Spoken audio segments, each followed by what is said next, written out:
जय श्री महाकाल की महाराज। जय श्री महाकाल। आपका काल पुरुष और संत का जीवन है, हाँ तो हमारे दर्शक जानना चाहते हैं हाँ कि आप कौन सा रूप है आपका। हाँ दो ही रूप है, हाँ। कौन सा देखो, रूप आप बताना चाहेंगे? ऐसे तो है। दो ही बताना चाहिए। नहीं, बहुत अच्छा क्वेश्चन है, सवाल है आपके। मैं सहमत भी हूँ और सहमत करना भी चाहता हूँ। सहमत करने के लिए मैं ये कोशिश कर रहा हूँ कि दुनिया में रहने वाले लोग भी मेरी बातों को समझें। आप लोगों के सामने मैंने दो स्वरूप अपना रखा है, एक काल पुरुष का और एक स्वरूप मेरा है संत श्री प्रमोद जी महाराज, जो गुरु का स्वरूप। और जो काल पुरुष का स्वरूप है, मैं अपना नाम इसलिए दे रहा हूँ काल पुरुष कि अधर्म का कार्य करने वालों के लिए जो इंसान काल बन जाए उसके लिए। और काल शब्द आया कहाँ से है? महाकाल से। शिव की वो ऊर्जा जो विकराल स्वरूप है, जो तीसरे नेत्र की ज्वाला है, जिसके आगे कोई टिक नहीं सकता, जो नटराज स्वरूप है शिव का, तांडव करने वाला। जब तीसरा नेत्र खुलता है तो तांडव के माध्यम से ही खुलता है। तो स्वयं शिव ने इस पृथ्वी पर महाकाल स्वरूप स्थापित किया है अपना उज्जैन में, और वही तीसरे नेत्र की ज्वाला मेरे अंदर भी होती है। मैं इसलिए काल पुरुष हूँ कि एक इंसान हूँ, आप लोगों की तरह ही एक पुरुष हूँ। लेकिन जब काल आ गए, शिव के पास से महाकाल की ऊर्जा आ गई, महाकाल की सारी पावर मेरे अंदर आ गई, तो मैं काल पुरुष बन गया। लेकिन काल पुरुष आप लोगों को एक गुरु दे रहे हैं, संत श्री प्रमोद जी महाराज। काल पुरुष को आपको हमेशा गुरु स्वरूप में देखना है। आपको ये देखना है कि वो रास्ता दिखाने वाले हैं, वो हमें समझाने वाले हैं, और वो ये दिखाना चाहते हैं कि तुम गलत चल रहे हो, अब सत्य के मार्ग पर आओ। तो काल पुरुष ने आप लोगों को एक गुरु दिया है, सच्चा गुरु, अध्यात्म का गुरु, और यही इस दुनिया का श्रेष्ठ गुरु होगा। श्री त्रिलोक भारती जी तो महागुरु हैं, जगत गुरु हैं वो। तो महागुरु संत श्री प्रमोद जी महाराज हैं। शिव युग में, शिव युग सभी संत श्री प्रमोद जी के मार्गदर्शन के द्वारा ही चलेगा। मतलब कार्य प्रणाली सारी शिव युग की मैं ही तैयार करूंगा। इस धर्म क्षेत्र का श्रेष्ठ अधिकारी होऊंगा, कार्यकर्ता के स्वरूप में, पद के लिए नहीं। मुझे पद की आवश्यकता नहीं है, मुझे धर्म की स्थापना करने की आवश्यकता है, और उसके लिए जो कार्य प्रणाली मेरी होगी वो प्रमोद जी के द्वारा ही जारी होगी। इसलिए एक गुरु हैं वो, और सर्वश्रेष्ठ गुरु हैं, महान गुरु हैं शिव युग में। अभी तो हो सकता है कि बहुत से लोग मुझसे भी सर्वश्रेष्ठ हों, ज्ञानी पुरुष हों, इसलिए अभी मैं अपने आप को सर्वश्रेष्ठ नहीं कह सकता। अभी महान गुरु कह सकता हूँ, एक गुरु कह सकता हूँ, एक सच्चा गुरु, आध्यात्मिक गुरु। और मैं अपनी ये बड़ाई नहीं कर रहा हूँ, अपनी ये चर्चा नहीं कर रहा, क्योंकि मैं सिर्फ शिव युग के नियमों का पालन करने के लिए आपको कह रहा हूँ, स्वयं की भक्ति करने के लिए कह रहा हूँ। इसमें मेरा कोई स्वार्थ नहीं है। आपका जीवन सुधर सके, आपको मुक्ति मिल सके, आपको मोक्ष मिल सके, सिर्फ यही स्वार्थ है मेरा। इसीलिए आपको करवा रहा हूँ। जब मेरा ये स्वार्थ रहेगा, कोशिश करूँगा, तो आज नहीं तो कल कामयाबी भी मिलेगी। जब कामयाबी मुझे मिलेगी तो मुझे भी शिव मिलेंगे, और आप कर्म करोगे, आपको कामयाबी मिलेगी, तो आपको भी शिव मिलेंगे। हम कौन हैं? एक ही बाप की संतान हैं, चाहे 2 भाई हो, 3 भाई हो, चाहे 4 बहनें हों, हैं तो एक ही बाप की संतान। इसी प्रकार से ही सभी लोग हम एक बाप की संतान है, एक भगवान की संतान है। लेकिन इस कलयुग में भगवान की तो संतान रहे नहीं, शैतान की संतान बन गए, मतलब कलयुगी राक्षसों की संतान बन गए। सिद्धियों पे, चमत्कार पे दुनिया लोग ज्यादा चलती है, अपने पैर पर कोई खड़ा रहना नहीं चाहता। उसको बैसाखी की आदत पड़ गई है, सहारे की आदत पड़ गई है, पाखंडियों के शरण में जाने की आदत पड़ गई है। जब हम स्वयं अपने पैरों पर नहीं खड़ा होंगे, हम दुनिया में क्या हो रहा है नहीं देख सकते। खड्डे में से अगर हमें देखना है दुनिया, तो बैठ के तो हम नहीं देख सकते दुनिया। पृथ्वी पे क्या हो रहा है हम नहीं देख सकते। अगर खड़े होकर देखेंगे तो दिखेगी ही, फिर भी नहीं दिख रही। अगर हम पैर उचकाएंगे हमें कुछ ना कुछ जरूर नजर आ जाएगा। कोशिश करने से ही कामयाबी हासिल होती है, और जब कामयाबी हासिल होती है तो हमारा सफर आसान हो जाता है, और जब सफर आसान होता है तो फिर इसके बाद हमें सुख मिलता है।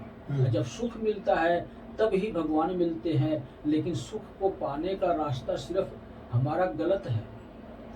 हम किसी को माध्यम बना रहे हैं, इंसान को। हमें स्वयं को माध्यम बनाना है। हमें अगर माध्यम बनाना है तो एक गुरु का, सच्चे गुरु का, आध्यात्म के गुरु का। मैं ये नहीं कहता हूँ कि आप मुझे ही गुरु बनाओ। मैं तो गुरु सबका बन चुका हूँ। मुझे तो श्री त्रिलोक भारती ने महान गुरु बना दिया। कोई मुझे स्वीकार करे या ना करे। अध्यात्म के गुरु दुनिया में अनेकों तैयार हुए। मेरे अलावा 3 श्रेष्ठ गुरु हैं। आप उनको गुरु बना सकते हो। उनके बाद और भी अनेकों तैयार होंगे। मैं सिर्फ इतना कहता हूँ कि अगर कोई गुरु ये कहता है कि मैं सिर्फ भक्ति से संबंधित ही बातें बताऊंगा आपको, और स्वयं की भक्ति ही सिखाऊंगा, स्वयं के घर में रहकर, बाहर जाने पर प्रतिबंध लगाता है कि आपको किसी सत्संग में जाने की जरूरत नहीं है, आपको दरबार में जाने की जरूरत नहीं है, आपको किसी रैली में शामिल होने की जरूरत नहीं है। स्वयं की भक्ति घर में करो। जो गुरु ये मार्ग बताएगा, और उस अपने शिष्य के जीवन शैली से कोई 1% भी मतलब नहीं रखेगा। उसका शिष्य क्या कर रहा है अपने जीवन लाइफ में, उससे 1% भी नहीं। हाँ, अगर कोई गलत कार्य कर रहा है, उसका शिष्य उसको समझाए ये कार्य गलत है, हो सके तो इसका त्याग करो। नहीं मानने पे आप क्या करेंगे? नहीं मानने पे तो गुरु की कोई गलती नहीं, गुरु का दोष कोई नहीं। वो शिष्य को क्या सजा देंगे आप नहीं मानने पे? हाँ, गुरु क्या सजा दे सकता है? किसी के जीवन का अधिकारी गुरु नहीं होता है। गुरु का मतलब होता है मार्ग दिखाना। गुरु ने मार्ग दिखाया, अगले का मैटर है, अगले की इच्छा है। वो गुरु की बातों को माने या ना माने, जैसा करेगा वैसा पाएगा। कोई सजा नहीं आपकी ओर से गुरु की तरफ से कोई सजा नहीं होती है। गुरु की हमेशा दया दृष्टि होती है, जो सच्चा गुरु होता है। काल पुरुष भी है, आप तो काल पुरुष का रूप अपनाएंगे उस टाइम अपने शिष्य के ऊपर? क्या नहीं, बिल्कुल भी नहीं अपनाएंगे। हम जब तक चाहेंगे यही कोशिश करेंगे उसके जीवन को बदलें, और जब नहीं बदला जाएगा तो फिर मेरे पास लास्ट ऑप्शन होता है, लास्ट तरीका होता है कि जिससे मैं ज्ञान लिया हूँ, जिसने मुझे चलना सिखाया, अधर्म के मार्ग पर धर्म के मार्ग को ढूंढना सिखाया, तो वही मेरी समस्या का समाधान करेगा। मेरे उस शिष्य को वही मार्ग दिखाएंगे। फिर कहने का मतलब स्पष्ट मैं आपको बताता हूँ कि मैं विचार विमर्श करता हूँ अपने श्रेष्ठ गुरुदेव श्री त्रिलोक भारती जी के साथ, फिर उनसे अनुदान लेता हूँ। इसके बाद जब मैं मार्ग दिखाता हूँ तो जो आदेश होते हैं गुरु के उसका पालन भी करता हूँ, और उस वक्त एक काल पुरुष का स्वरूप नहीं होगा, शिव की शक्तियाँ ही उसको सजा देती हैं। सजा देने वाला कोई और होगा। हमारी आप उसको अपने शिष्य के लिए कितनी हेल्प करेंगे? मैं सिर्फ हेल्प कर पूरी लाइफ करेंगे उसके लिए? पूरी लाइफ करूंगा, लेकिन सजा का अधिकारी होगा तो सजा भी मिलेगी। वो माध्यम बनाया गया हुआ है। शिव स्वयं आदेश देंगे, एक शिवगढ़ ही सजा देगा, सिर्फ स्वरूप बदल जाएगा। मैं नहीं सजा दूंगा, दूसरा शिवगढ़ सजा देगा। गुरु के अनेकों स्वरूप होते हैं। चाहे गुरु के अंदर माँ बाप को देखो, चाहे गुरु के अंदर भगवान को देखो। माँ बाप ही लठ भी मारते हैं, माँ बाप ही मिठाई भी खिलाते हैं, माँ बाप ही लोरी भी सुनाते हैं, माँ बाप ही हमारी जरूरतें ही पूरी करते हैं। सारे कार्य तो माँ बाप ही करते हैं। तो गुरु जिस हिसाब से आप उपकार कर रहे हैं अपने शिष्यों को, वो शिष्य शायद मेरे हिसाब से तो आपको पूरी लाइफ छोड़ने वाला है। बनाइए। हमें शिष्य नहीं चाहिए, हमें शिष्य की आवश्यकता नहीं है। हमारे श्रेष्ठ शिष्य मन से मानेंगे वो शिष्य, आप गुरु आपको श्रेष्ठ शिष्य 21 है। हम उस 21 शिष्यों को युद्ध करने की कला सिखा रहे हैं, भक्ति करने की प्रक्रिया सिखा रहे हैं। सिर्फ वही शिष्य हमारे 21 और वही भगवान विष्णु को कल्कि की ऊर्जा भी प्रदान करेंगे, मतलब कि महाकाल की कलयुग को अंत करने की वो शक्ति प्रदान करेंगे जो अपने आप में दिव्य होगी। तब विष्णु जी 64 कलाओं से पूर्ण होकर कलयुग का अंत करेंगे, कली राक्षस का वध करेंगे। आपको पूर्ण विश्वास है मेरे 21 शिष्य जो आपने चुने हैं वो बिल्कुल आपके मार्गदर्शन पे चलेंगे? इसके बारे में क्या कहना चाहेंगे आप? ऐसा कभी हो ही नहीं सकता। जो डोर उस परमात्मा से जुड़ी हो, जिसकी सोच कभी बदल नहीं सकती, तो ऐसा कभी हो ही नहीं सकता कि इंसान अपनी मर्जी से चले। हम चलाने वाले कौन होते हैं? जब शिव युग की स्थापना करवाने वाले स्वयं शिव हैं, तो चलाने वाले भी शिव। मार्गदर्शन आपका है ना उसमें? मार्गदर्शन, इसीलिए तो मैं कहता हूँ, वही बात आ गई कि जिस प्रकार से IIT वाले बाबा कहते हैं कि मैं भगवान हूँ। आप भगवान कहाँ हैं? आप भगवान कहाँ बोल रहे हैं? मेरी बात सुनो, IIT वाले बाबा यही कहते हैं कि मैं कल्कि हूँ, मैं भगवान हूँ, मैं सब कुछ करता हूँ, मैं सुदर्शन चक्र चलाता हूँ। तो वही से उसी हिसाब से मैं भगवान ही हो गया। जैसे हमने आपको बताया कि माँ बाप भगवान भी हैं, गुरु भी हैं, सब कुछ है माँ बाप। तो अब दुनिया में आया हूँ, भगवान का पद लेकर बैठा हूँ मैं। सत्य यही है ना।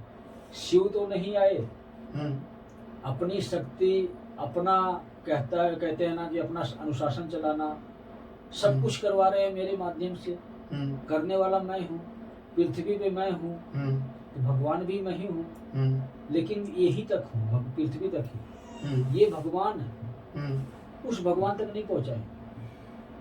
उस भगवान तक अगर आपको जाना है, उस शिव तक जाना है, उन देवी देवताओं तक जाना है, इस काल पुरुष की जरूरत नहीं है आपको, गुरु की जरूरत है।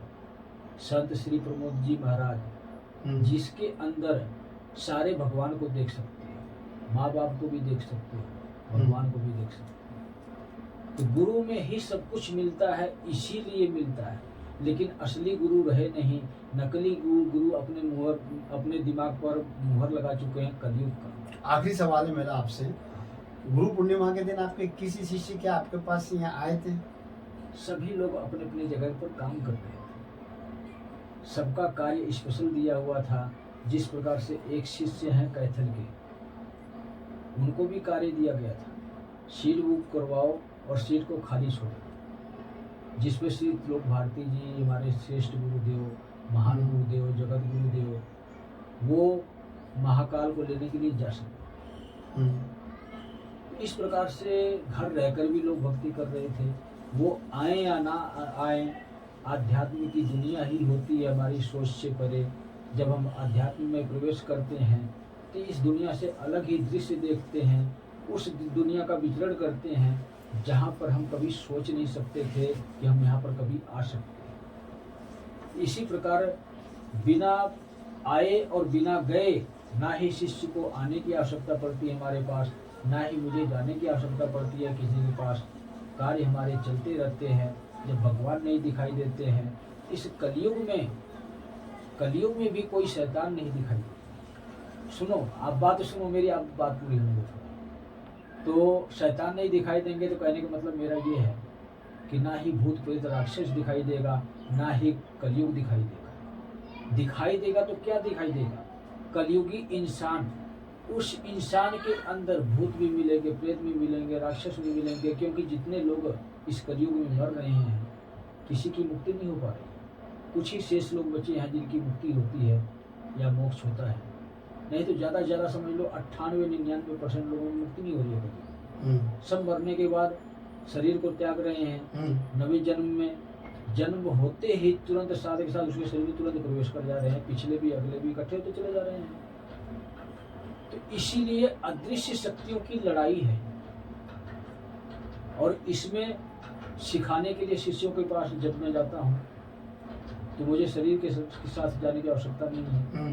मेरी एनर्जी कार्य करती है, उनका मार्गदर्शन करती है। और उसी प्रकार से भूत प्रेत है, उनको सजा देना है, पकड़ना है, मारना है, कुछ भी करना है, किसी को बचाना है, तो मुझे किसी को जाने की जरूरत नहीं है, कोई तंत्र मंत्र करने की जरूरत नहीं है, कोई कुछ भी झाड़ फूक करने की जरूरत नहीं है। मेरी एनर्जी कार्य करती है, वो कार्य घर बैठे उसका होता है। तो हर पहलू में सिर्फ मैं ही हूँ, लेकिन मैं कौन होता है?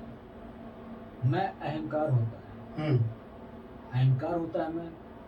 लेकिन उस मैं में जब आप उसको देखोगे, शिव को एक गुरु स्वरूप में, संत श्री प्रमोद जी महाराज को, तब वो मैं नहीं होता है, तब वो भले के लिए मैं होता है, वो भगवान बन जाता है, वो शिव बन जाता है। वो मैं में भी ये फर्क है। समझने की नजरिया, सोचने का तरीका अलग अलग होता है। हम किस भाव से समझें वो हमारे ऊपर निर्भर होता है। अगर हमारे पास ये ज्ञान नहीं है तो हम कहेंगे ये मैं ही है, वो मैं कलयुगी मैं हो गया, और एक मैं होता है भगवान का मैं। जैसे कहते हैं कि शक्ति एक है, स्वरूप दो है, स्त्री और पुरुष। तो मैं भी दो प्रकार के होते हैं, एक होता है नेगेटिव सोच का, एक होता है पॉजिटिव सोच का। इसी प्रकार से होता है। तो यही अंतर है काल पुरुष और गुरु में। हाँ, मैं इतना जरूर कहूँगा, हर किसी को यही बात कहूँगा कि आपके जीवन में किसी भी प्रकार की विपदा चल रही है तो मैं सिर्फ इतना कहना चाहूँगा कि जो रास्ता दिखा रहा हूँ, शिव युग के जो 3 नियम बता रहा हूँ, उस रास्ते पर चल पड़ो। तुम्हारे बुरे किए हुए कर्मों को भी नष्ट करूँगा, और अगर नष्ट करने लायक नहीं होगा तो स्वयं शिव से माफ़ करवाऊँगा, और 70% तक माफ़ करवाने की क्षमता है। आपके शिष्य तो बड़े खुश होंगे आज सुनो, आपका चैनल देख के। ये काल पुरुष का स्वरूप जो मेरा है, इसीलिए है। काल पुरुष सुरक्षा के लिए आएंगे आपके पास, आपको सुरक्षा प्रदान करेंगे। काल पुरुष का ये स्वरूप। और अधर्मियों के लिए, पापियों के लिए, या आपको जो नुकसान पहुंचा रहा है उसके लिए संहारक स्वरूप है। 2 स्वरूप है काल पुरुष के अंदर। इसलिए काल पुरुष को कभी भी पुकारो, अपनी विपदा में पुकारो, अपनी कठिनाइयों में पुकारो, काल पुरुष आपको सुरक्षा प्रदान करेंगे। और गुरु जी को पुकारोगे तो आपको भगवान से मिलाएंगे। यही मेरे 2 स्वरूप हैं पूरी दुनिया के लिए। अब दुनिया वालों के ऊपर निर्भर करता है कि कौन से स्वरूप का दर्शन करना चाहता है, लाभ उठाना चाहता है। और जो नहीं उठाएगा, जो नहीं दर्शन करेगा मेरे स्वरूप का, दर्शन का मतलब होता है मार्गदर्शन।